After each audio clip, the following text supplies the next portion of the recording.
हरे कृष्णा। श्रीमद् भागवतम नवम स्कंद छठवां सातवां आठवां अध्याय। इक्ष्वाकु के वंश का वर्णन, मानधाता और सौभरी ऋषि की कथा, राजा त्रिशंकु और हरिश्चंद्र की कथा, सागर सगर चरित्र सगर। छठा अध्याय।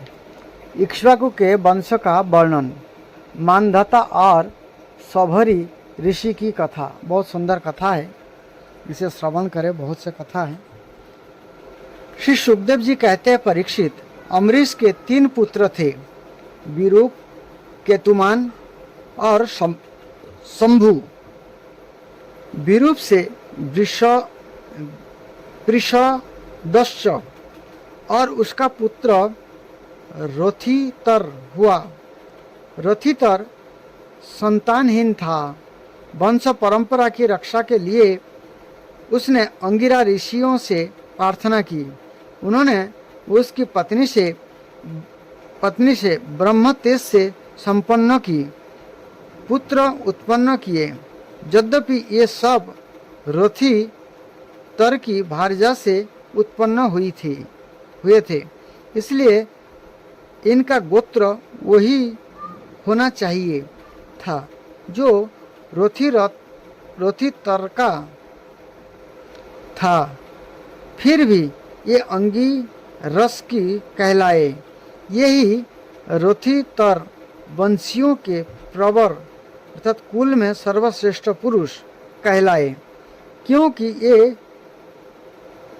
क्षत्रियपेत ब्राह्मण थे। क्षत्रिय और ब्राह्मण दोनों गोत्रों से इनका संबंध था।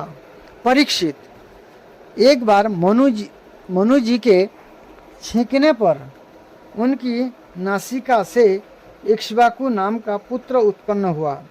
इक्ष्वाकु के 100 पुत्र थे। उनमें सबसे बड़े 3 थे, विकुक्षी, निमि और दंडक। परीक्षित, उनसे छोटे 50 पुत्र आर्यावर्त के पूर्व भाग के और 25 पश्चिम भाग के तथा उपयुक्त 3 मध्य भाग के अधिपति हुए। शेष 47 दक्षिण आदि अन्य प्रांत के अधिपति हुए। एक बार राजा इक्ष्वाकु ने अष्टका अर्थात श्राद्ध के समय अपने बड़े पुत्र को आज्ञा दी, विकुक्षे, शीघ्र ही जाकर श्राद्ध के योग्य पवित्र पशुओं का मांस लाओ। वीर विपुक्षी ने बहुत अच्छा कहकर वन की यात्रा की। वहाँ उसने श्राद्ध के योग्य बहुत से पशुओं का शिकार किया। यह थक तो गया ही था, भूख भी लग आई थी, इसलिए यह बात भूल गया कि श्राद्ध के लिए मारे हुए पशुओं को स्वयं ना खाना चाहिए। उसने एक खरगोश खा लिया। विकुक्षी ने बचा हुआ मांस लाकर अपने पिता को दिया। इक्ष्वाकु ने अब अपने गुरु से उसे पोषण करने के लिए कहा।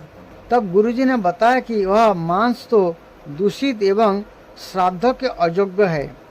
परीक्षित, गुरुजी के कहने पर राजा इक्ष्वाकु को अपने पुत्र की करतूत का पता चल गया। उन्होंने शास्त्रीय विधि का उल्लंघन करने वाले पुत्र को क्रोधवश अपने देश से निकाल दिया। तदंतर राजा इक्ष्वाकु ने अपने गुरुदेव वशिष्ठ से ज्ञान विषयक चर्चा की। फिर योग के द्वारा शरीर का परित्याग करके उन्होंने परम पद प्राप्त किए। पिता का देहांत हो जाने पर विकुक्षी अपनी राजधानी में लौट आया और इस पृथ्वी का शासन करने लगा। उसने बड़े बड़े यज्ञ से भगवान की आराधना की और संसार में शशाद के नाम से प्रसिद्ध हुए। विकुक्षी के पुत्र का नाम था पुरंजय।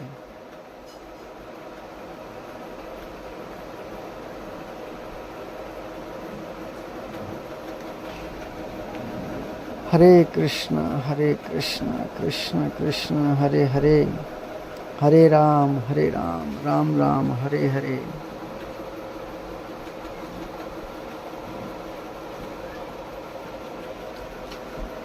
और कोई कुकस्थ कहते थे, जिन कर्मों के कारण उसके ये नाम पड़े थे उन्हें सुनो। सत्य युग के अंत में देवताओं का दानवों के साथ घोर संग्राम हुआ था। उसमें सब के सब देवता दैत्य से हार गए। तब उन्होंने वीर पुरंजय को सहायता के लिए अपना मित्र बनाया। पुरंजय ने कहा कि यदि देवराज इंद्र मेरे वाहन बने तो मैं युद्ध कर सकता हूँ। पहले तो इंद्र ने अस्वीकार कर दिया, परंतु देवताओं के आराध्य देव सर्वशक्तिमान विश्वात्मा भगवान की बात मानकर पीछे ये एक बड़े भारी बैल बन गए। सर्वा अंतर्यामी भगवान विष्णु ने अपनी शक्ति से पुरंजय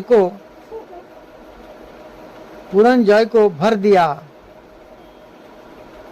उन्होंने कवच पहनाकर दिव्य धनुष और तीखे बाण ग्रहण किए। इसके बाद बैल पर चढ़कर ये उसके ककुद अर्थात दिल के पास बैठ गए। जब इस प्रकार ये युद्ध के लिए तत्पर हुए तब देवता उनकी स्तुति करने लगे। देवताओं को साथ लेकर उन्होंने पश्चिम की ओर से दैत्य का नगर घेर लिया।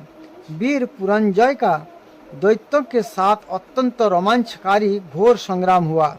युद्ध में जो दैत्य उनके सामने आए, पुरंजय ने बाणों के द्वारा उन्हें जमराज के हवाले कर दिया। उनके बाणों की वर्षा क्या थी, प्रलय काल की धधकती हुई आग थी। जो भी उसके सामने आता छिन्न भिन्न हो जाता। दैत्य का साहस जाता रहा। ये रणभूमि छोड़कर अपने अपने घर में घुस गए। पुरंजय ने उनका नगर, धन और ऐश्वर्य सब कुछ जीतकर इंद्र को दे दिया। उसी से उन राजर्षि को पुर जीतने के कारण पुरंजय, इंद्र को वाहन बनाने के कारण इंद्रवाह और बेल के कुकुत पर बैठने के कारण कुकुस्थ कहा जाता है। पुरंजय का पुत्र था अनेना। उसका पुत्र पृथु हुआ और पृथु के विश्वरंधी उसके चंद्र और चंद्र के जुबनाश्य के पुत्र हुए सावस्त, जिन्होंने सावस्तीपुरी बसाई। सावस्त के बृहत्स और उसके कुशल जश हुए। ये बड़े बली थे। उन्होंने उतंक ऋषियों को प्रसन्न करने के लिए अपने 21,000 पुत्र को साथ लेकर धुंधु नामक दैत्य का वध किया। इसी से उनका नाम हुआ धुंधुमार। धुंधु दैत्य के मुख की आग से उनके सब पुत्र जल गए। केवल 3 ही बचे रहे थे। परीक्षित बचे हुए पुत्र के नाम थे दृढ़ाश्व, कपिलाश्व और भद्राश्व। दृढ़ाश्व से हर्षश्व और उससे निकुंभ का जन्म हुआ। निकुंभ के हर्वणाश्व, उसके कुशश्व, कृशाश्व के सेनजीत और सेनजीत के जुबनाश्व नामक पुत्र हुआ। जुबनाश्व संतानहीन था, इसलिए वह बहुत दुखी होकर अपनी 100 स्त्रियों के साथ वन में चला गया। वहाँ ऋषियों ने बड़ी कृपा करके जुबनाश्व से पुत्र प्राप्ति के लिए बड़ी एकाग्रता के साथ इंद्र देवता का यज्ञ कराया। एक दिन राजा जुबनाश्व को रात्रि के समय बड़ी प्यास लगी। यह यज्ञशाला में गया, किंतु वहाँ देखा कि ऋषि लोग तो सो रहे हैं। तब जल मिलने का और कोई उपाय ना देखकर उसने वह मंत्र से अभिमंत्रित जल ही पी लिया। परीक्षित, जब प्रातःकाल ऋषि लोग सोकर उठे और उन्होंने देखा कि कलश में तो जल ही नहीं है, तब उन लोगों ने पूछा कि वह किसका काम है। पुत्र उत्पन्न करने वाला जल किसने पी लिया? अंत में जब उन्होंने यह मालूम हुआ कि भगवान की प्रेरणा से राजा जुबनाश्व ने ही उस जल को पी लिया है, तो उन लोगों ने भगवान के चरणों में नमस्कार किया और कहा, धन्य है, भगवान का बल ही वास्तव में बल है। इसके बाद प्रसव का समय आने पर जुबनाश्व की दाहिनी कोख फाड़कर उसके एक चक्रवर्ती पुत्र उत्पन्न हुआ। उसे रोते देखकर ऋषियों ने कहा, यह बालक दूध के लिए बहुत रो रहा है, अतः किसका दूध पिएगा? तब इंद्र ने कहा, मेरा पिएगा। माँ धाता, बेटा तू रो मत। यह कहकर इंद्र ने अपनी तर्जनी उंगली उसके मुंह में डाल दी। ब्राह्मण और देवताओं के प्रसाद से उस बालक के पिता जुबनाश्व की भी मृत्यु नहीं हुई। वह वहीं तपस्या करके मुक्त हो गया। परीक्षित, इंद्र ने उस बालक का नाम रखा त्रयहिष्यु, क्योंकि रावण आदि दस्यु अर्थात लुटेरे उससे उद्विग्न एवं भयभीत रहते थे। जुबनाश्व के पुत्र मानधाता ऋषदस्यु चक्रवर्ती राजा हुए। भगवान के तेज से तेजस्वी होकर उन्होंने अकेले ही 7 द्वीपों वाली पृथ्वी का शासन किया।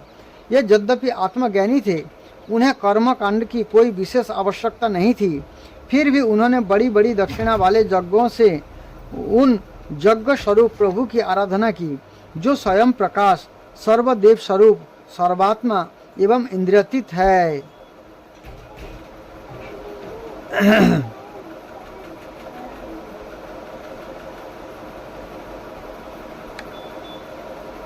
यज्ञ की सामग्री, मंत्र, विधि विधान, यज्ञ यजमान, ऋतिज्य, धर्म, देश और काल, इस सब का सब भगवान का ही स्वरूप तो है। परीक्षित, जहाँ से सूर्य का उदय होता है और जहाँ से ये अस्त होते हैं, यह सारा का सारा भूभाग जुबनाश्व के पुत्र मानधाता के ही अधिकार में था। राजा मानधाता की पत्नी शशबिंदु की पुत्री बिंदुमती थी।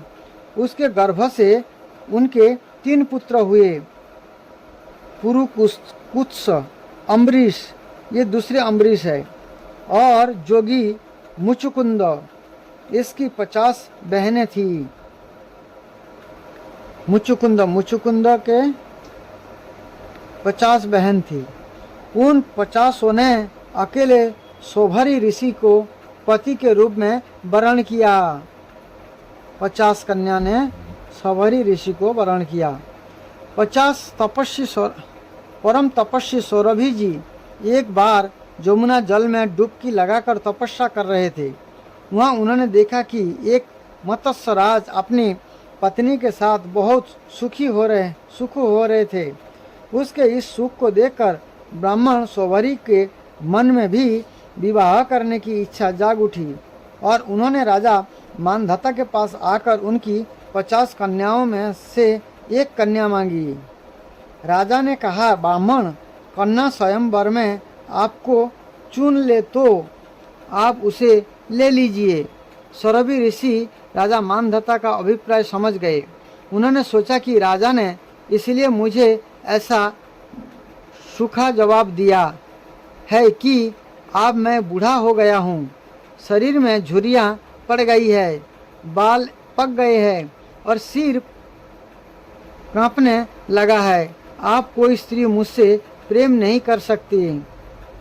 अच्छी बात है, मैं अपने को ऐसा सुंदर बनाऊंगा कि राजकन्याएं तो क्या, देवांगनाएं भी मेरे लिए लालायित हो जाएंगे। ऐसा सोचकर समर्थ सौभरी जी ने वैसा ही किया। फिर क्या था, अतः अंतःपुर में रक्षक ने सौरभी मुनि को कन्याओं के साजे सजाए महल में पहुंचा दिया। फिर तो उन 50 राजकन्याओं ने एक सौभरी को ही अपना पति चुन लिया। उन कन्या का मन सौभरी जी में इस प्रकार आसक्त हो गया कि वे उनके लिए आपस में प्रेम भाव को तिलांजलि देकर परस्पर कलह करने लगी और एक दूसरे से कहने लगी कि ये तुम्हारे योग्य नहीं, मेरे योग्य है। ऋग्वेदी सौभरी ने उन सभी का प्राणी ग्रहण कर लिया। ये अपनी अपार तपस्या के प्रभाव से बहुमूल्य सामग्रियों से सुसज्जित, अनेकों उपवनों और निर्मल जल से परिपूर्ण, सरोवरों से युक्त एवं सुगंधित पुष्पों के बागीचे से घिरे महलों में बहुमूल्य सज्जा, आसन, वस्त्र, आभूषण, स्नान, अतुल अनुलेपन, सुस्वादु भोजन और पुष्पमालाओं के द्वारा अपनी पत्नियों के साथ विहार करने लगे। सुंदर सुंदर वस्त्र आभूषण धारण किए स्त्री पुरुष सर्वदा उनकी सेवा में लगे रहते। कहीं पक्षी चमकते रहते तो कहीं भौरे गुंजार करते रहते और कहीं कहीं बंदी जान उनकी बिरदावली का बखान करते रहते। सप्तद्वीपवती पृथ्वी के स्वामी मानधाता सौभरी जी की इस गृहस्थी का सुख देखकर आश्चर्यचकित हो गए।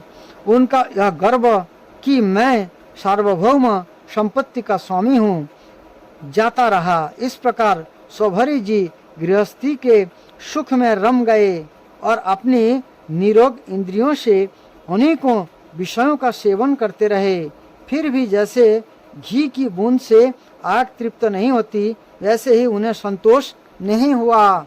ऋग्वेद आचार्य सौभरी जी एक दिन स्वस्थ चित्त से बैठे हुए थे।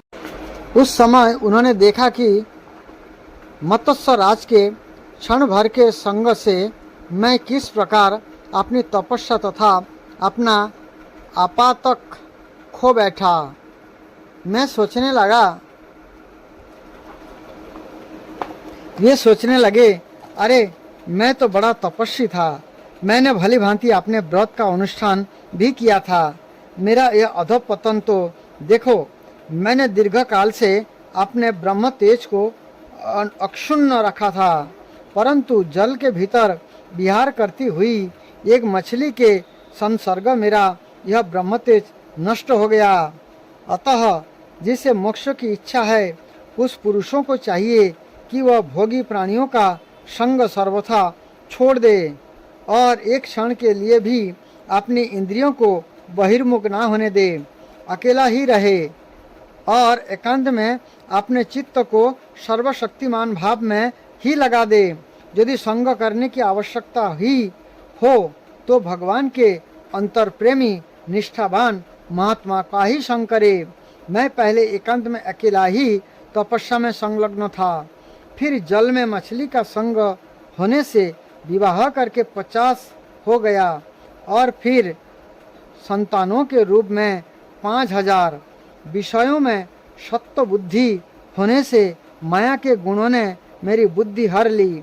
आप तो लोक और परलोक के संबंध में मेरा मन इतनी लालसाओं से भर गया है कि मैं किसी तरह उनका पार ही नहीं पाता। इस प्रकार विचार करते हुए ये कुछ दिनों तक तो घर में ही रहे, फिर विरक्त होकर उन्होंने संन्यास ले लिया और ये वन में चले गए। अपने पति को ही सर्वस्व मानने वाली उनकी पत्नियों भी उनके साथ ही वन की यात्रा की। वहाँ जाकर परम संयमी सौभरी जी के बड़ी घोर तपस्या की, शरीर को सुखा दिया तथा आहवनीय आदि अग्नियों के साथ ही अपने आप को परमात्मा में लीन कर दिया। परीक्षित, उनकी पत्नियों ने जब अपने पति सौभरी मुनि की आध्यात्मिक गति देखी, तब जैसे जलाएं शांत अग्नि में लीन हो जाती है, ऐसे ही ये उनके प्रभाव से सती होकर उनमें लीन हो गई, उन्हीं की गति का प्राप्त हुई। 7वां अध्याय, राजा त्रिशंकु और हरिश्चंद्र की कथा। ये हरिश्चंद्र की कथा जो है हमने मार्कंड पुराण में सुनाई है, तो उसमें पढ़ सकते हैं। श्री सुखदेव जी कहते हैं, परीक्षित, मैं वर्णन कर चुका हूँ कि मानधाता के पुत्रों में सबसे श्रेष्ठ अम्बरीश थे। उनके दादा जुवनाश्व ने उन्हें पुत्र रूप में स्वीकार कर लिया। मानधाता के पुत्र में सर्वश्रेष्ठ अमरीश महाराज थे। उनका पुत्र हुआ जोवनाश्व और जोवनाश्व का हारित। मानधाता के वंश में ये 3 अवान्तर गोत्रों के प्रवर्तक हुए। नागों ने अपनी बहन नर्मदा का विवाह पुरुकुत्स से कर दिया था। नागराज वासुकी की आज्ञा से नर्मदा अपने पति को रसातल में ले गई। यहाँ भगवान की शक्ति से संपन्न होकर पुरुकुत्स ने वध करने योग्य गंधर्वों को मार डाला।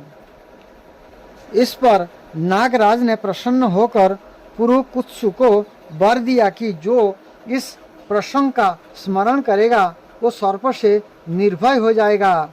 राजा पुरुकुत्स का पुत्र त्रसहिष्यु था। उसके पुत्र हुए अनरण्य, अनरण्य के हर्जस, उसके अरुण और अरुण के त्रिबंधन हुए। त्रिबंधन के पुत्र सत्यव्रत हुए। वही सत्यव्रत त्रिशंकु के नाम से विख्यात हुए। यद्यपि त्रिशंकु अपने पिता और गुरु के शाप से चंडाल हो गए थे, परंतु विश्वामित्र जी के प्रभाव से ये सशरीर स्वर्ग में चले गए। देवताओं ने उन्हें वहां से ढकेल दिया और ये नीचे को सिर किए हुए गिर पड़े, परंतु विश्वामित्र जी ने अपने तपोबल से उन्हें आकाश में ही स्थिर कर दिया। ये आप भी आकाश में लटके हुए दिखते हैं। त्रिशंकु के पुत्र थे हरिश्चंद्र। हरिश्चंद्र के पिता का नाम त्रिशंकु थे। उनके लिए विश्वामित्र और वशिष्ठ एक दूसरे को श्राप देकर पक्षी हो गए। विश्वामित्र और वशिष्ठ एक दूसरे को श्राप देकर पक्षी हो गए और बहुत वर्षों तक लड़ते रहे। हरिश्चंद्र के कोई संतान न थी, इससे ये बहुत उदास रहा करते थे।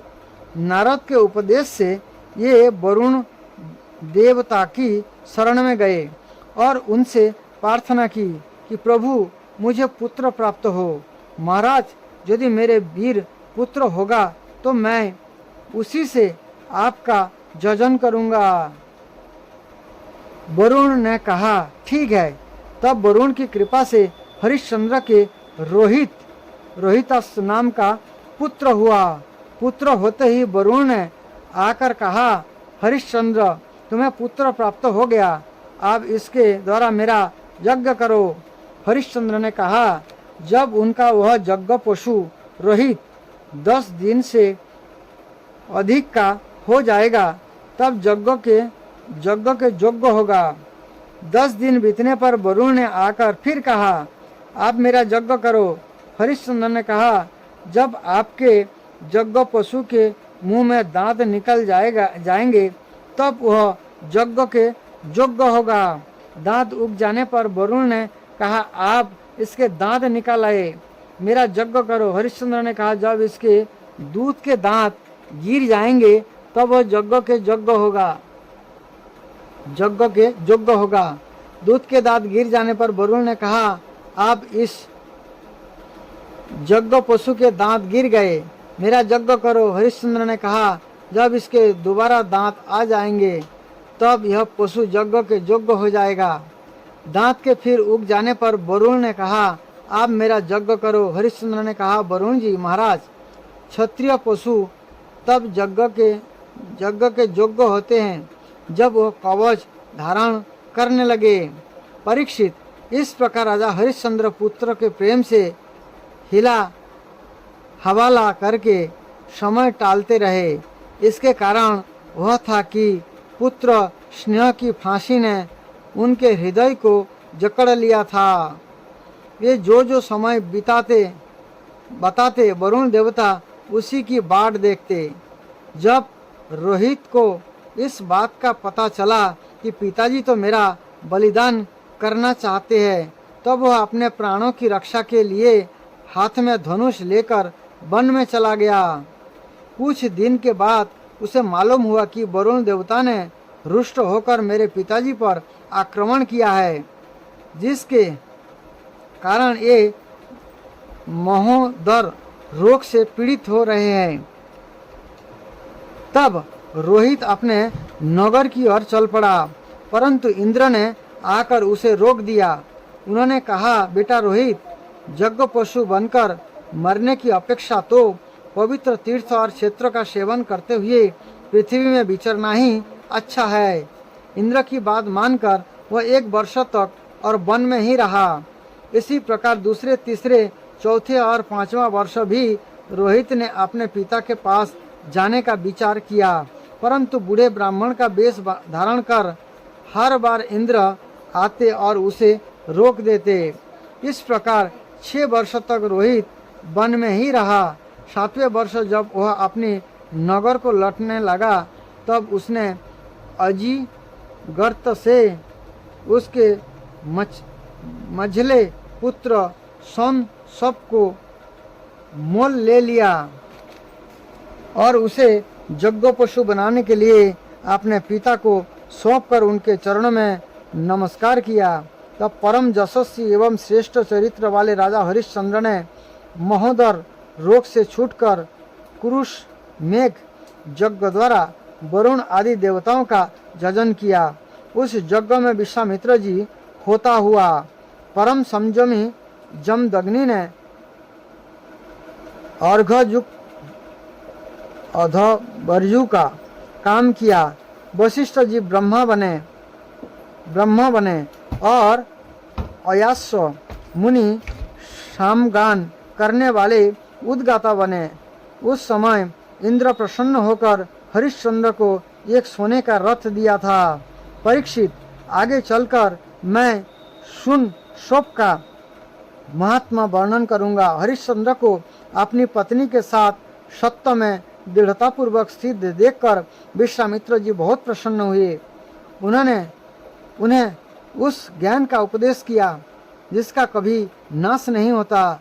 उसके अनुसार राजा हरिश्चंद्र ने अपने मन को पृथ्वी में, पृथ्वी को जल में, जल को तेज में, तेज को वायु में और वायु को आकाश में स्थिर करके आकाश को अहंकार में लीन कर दिया। फिर अहंकार को महत्तत्व में लीन करके उसमें ज्ञान काल का ध्यान किया और उससे अज्ञान को भस्म कर दिया। इसके बाद निर्वाण सुख की अनुभूति से उस ज्ञान काल का भी परित्याग कर दिया और समस्त बंधन से मुक्त होकर यह अपने उस स्वरूप में स्थित हो गया जो ना तो किसी प्रकार बतलाया जा सकता है, ना उसके संबंध में किसी प्रकार का अनुमान ही किया जा सकता है। 8वां अध्याय, सगर चरित्र। श्री सुखदेव जी कहते हैं, रोहित का पुत्र था हरित, हरित से चंप हुआ। उसी ने चंपापुरी बसाई थी। चंप से सुदेव और उसका पुत्र विजय हुआ। विजय का भोरुक, भोरुक का ब्रिक और ब्रिक का पुत्र हुआ बाहुक। शत्रुओं ने बाहुक से राज्य छीन लिया। तब वह अपनी पत्नी के साथ वन में चला गया। वन के जाने पर बुढ़ापे के कारण जब बाहुक की मृत्यु हो गई, तब उसकी पत्नी भी उसके साथ सती होने को उद्यत हुई। परंतु महर्षि ओवर्क को यह मालूम था कि उसे गर्भ है, इसलिए उन्होंने उसे सती होने से रोक दिया। जब इसकी सौतों को यह बात मालूम हुई तो उन्होंने उसे भोजन के साथ गर अर्थात विष दे दिया, परंतु गर्भ पर उसका विष का कोई प्रभाव नहीं पड़ा, बल्कि उस विष के लिए ही एक बालक का जन्म हुआ जो गर के साथ पैदा होने के कारण सगर कहलाया। सगर बड़े यशस्वी राजा हुए। सगर चक्रवर्ती सम्राट थे। उन्हीं के पुत्र ने पृथ्वी खोदकर समुद्र बना दिया था। सगर ने अपने गुरुदेव औरवक की आज्ञा मानकर तालजंग, जवन, शोक, हैहत और बर्बर जाति के लोगों का वध नहीं किया,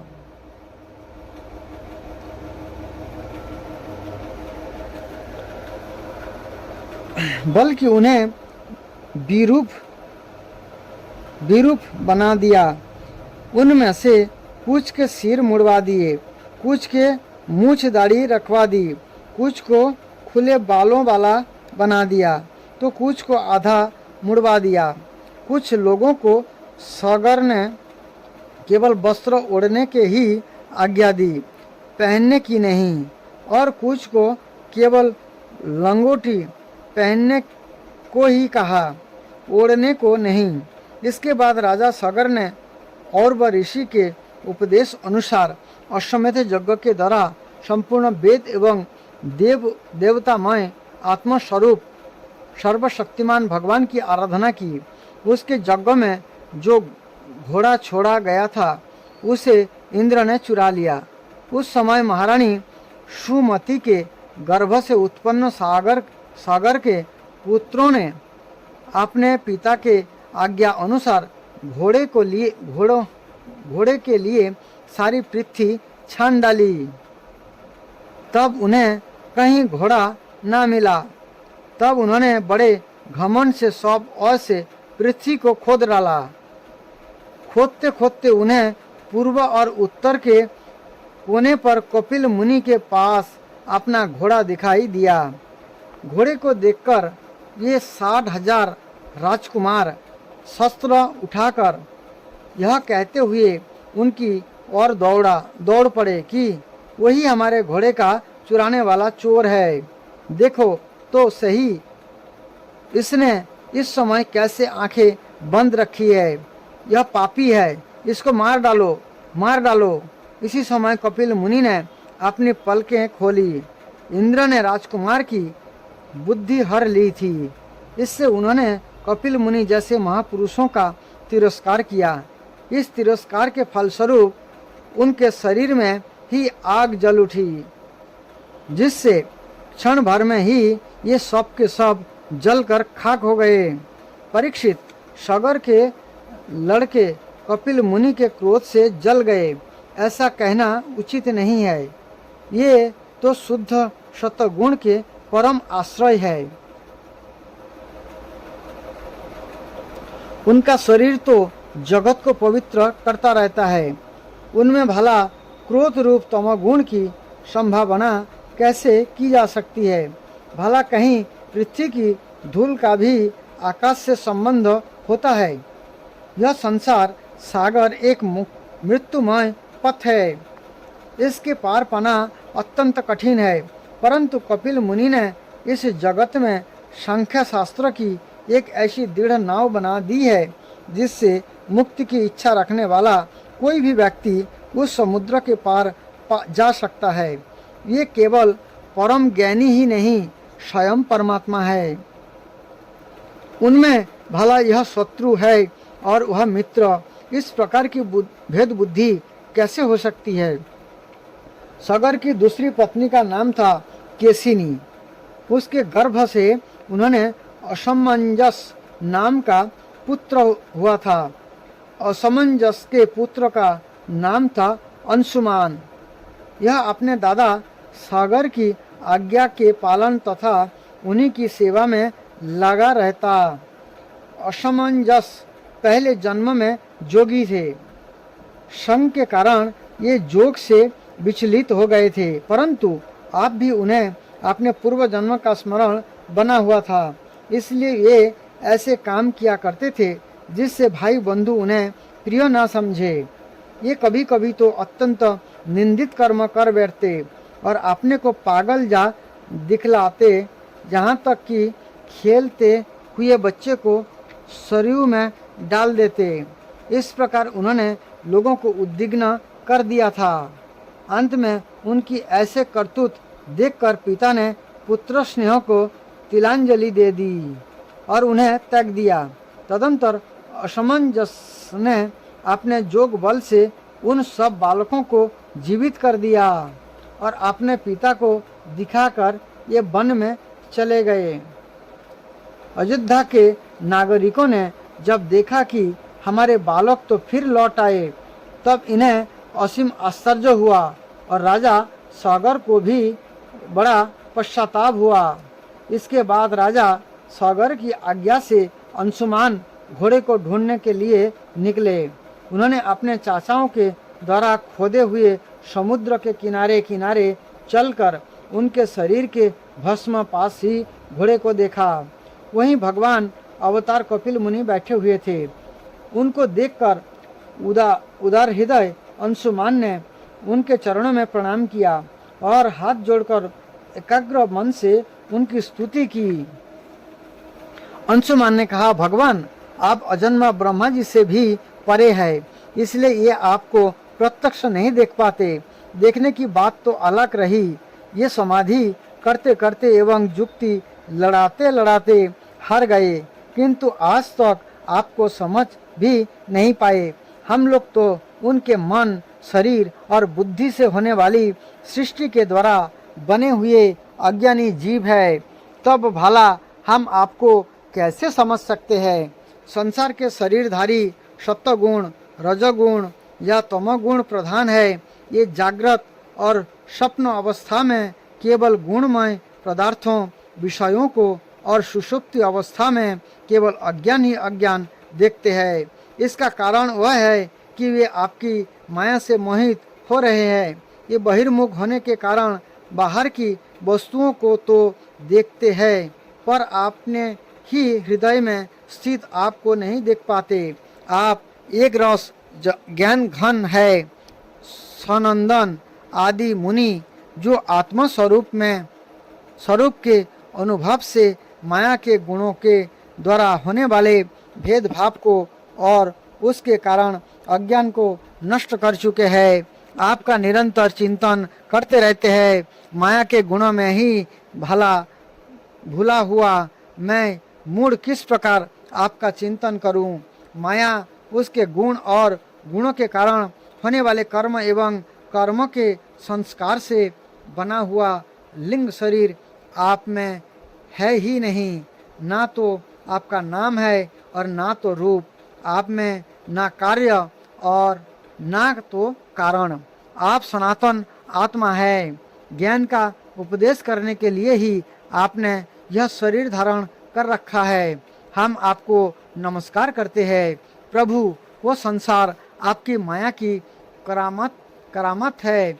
इसको सत्य समझकर काम, लोभ, ईर्षा और मोह से लोगों का चित्त शरीर तथा घर आदि में भटकने लगता है। लोग इसी के चक्कर में फंस जाते हैं। समस्त प्राणियों के आत्मा प्रभु, आज आपके दर्शन से मेरे मोह की वह दृढ़ फांसी कट गई जो कामना, कर्म और इंद्रियों को जीवन दान देती है। श्री सुखदेव जी कहते हैं, परीक्षित, जब अंशुमान ने भगवान कपिल मुनि के प्रभाव का इस प्रकार गान किया, तब उन्होंने मन ही मन अंशुमान पर बड़ा अनुग्रह किया और कहा, श्री भगवान ने कहा, बेटा यह घोड़ा तुम्हारे पितामह का यज्ञ पशु है, इसे तुम ले जाओ। तुम्हारे जले हुए चाचाओं का उद्धार केवल गंगा जल से होगा और कोई उपाय नहीं है। अंशुमान ने बड़ी नम्रता से उन्हें प्रसन्न करके उनकी परिक्रमा की और एक घोड़े को ले आए। सागर ने उस यज्ञ पशु के द्वारा यज्ञ की शेष क्रिया समाप्त की। तब राजा सागर ने अंशुमान को राज्य का भार सौंप दिया और ये स्वयं विषयों से निष्पृत एवं बंधन मुक्त हो गए।